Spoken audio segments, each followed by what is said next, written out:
consult your financial advisor before taking any investment decision. Standard disclaimer.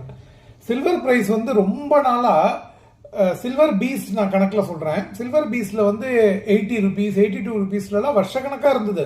யாரும் சேர்ந்தவே இல்லை. Silver BeES, silver ICICI protection, silver ETF எல்லாத்தையும் Zerodha silver 2022லயே start பண்ணிட்டா.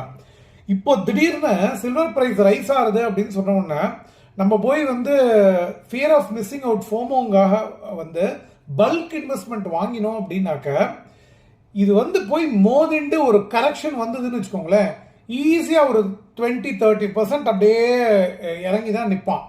அதுக்கப்புறம் இந்த கமாடிட்டிஸோட குணமே பார்த்தீங்கன்னா எஸ்பெஷலி கோல்டு அண்ட் சில்வர் ஒரு ரன் வந்ததுன்னா மேட் ரன்னாக போகும். ஆனால் அதுக்கப்புறம் தேங்கி எடுத்து அப்படின்னாக்கா ரொம்ப நாள் தேங்கி நிற்கும்.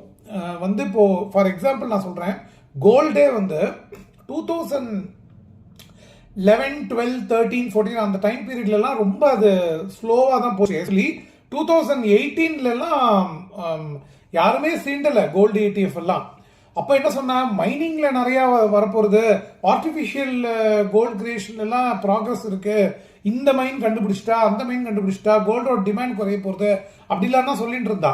ஆனா பார்த்தேன் அப்படின்னாக்க அந்த கோவிட் இதுவாகி 2021 ஆரம்பிச்ச ரன் வந்து இன்னைய வரையும் நிற்காம ரிட்டர்ன் கொடுத்துருக்கு. இப்போ இது வந்து ஒரு தேக்க நிலை வந்து கண்டிப்பா ஒரு ஒரு இந்த புல் ரன் முடிச்சிருத்துனாக்க தேங்கி போயிடும். அந்த இன்வெஸ்ட்மெண்ட் ஹொரைசான் வந்து உங்களுக்கு லாங் டேர்ம் இருந்தால் வாங்கும். இப்போ இன்னைக்கு வாங்கி இப்போ வந்து ஒரு 10 நாள்ல வித்தாக்க சில ஷார்ட் டேர்ம் STCG கட்டுறது தான் மிஞ்சம்.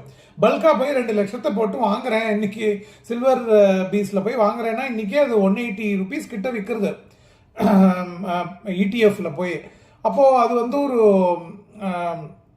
எனக்கு என்னமோ இந்த டைத்தில் வாங்குறத வந்து கம்மியாக தான் வாங்கணும். பை ஆன் டிப் ஸ்ட்ராட்டஜியை வந்து நம்ம வேணா அடாப்ட் பண்ணிக்கலாம். சில்வரோட குணம் வந்து நான் எப்பவுமே உண்டு. அது சில்வருக்கு வந்து என்னன்னா ரொம்ப தேங்கும், அப்புறம் விறுவிறுன்னு போகும். இந்த பேப்பர் ஸ்டாக்லாம் பார்த்தீங்கன்னா அப்படிதான் இருக்கும். இந்த JK பேப்பர், சேஷ்டாய் பேப்பர் இதெல்லாம் வந்து போனால் விறுன்னு போகும், அதுக்கப்புறம் ரொம்ப நாள் தேங்கி நிற்கும். சில்வருக்கும் அந்த மாதிரியான ஒரு இது உண்டு. ஸோ நீங்கள் வந்து கோல்டு புல்லியன் ஸ்டாண்டர்ட்ஸ் அது வேற. சில்வர் வந்து இண்டஸ்ட்ரியல் யூஸ்ல இருக்கு, இண்டஸ்ட்ரியல் டிமாண்ட்ஸ் எவ்வளோ இருக்கு அப்படிங்கிறத பொறுத்து இருக்கு. அதனால கோல்டு வந்து டாலரோட கம்பீட் பண்ணி எப்பவுமே வரும்.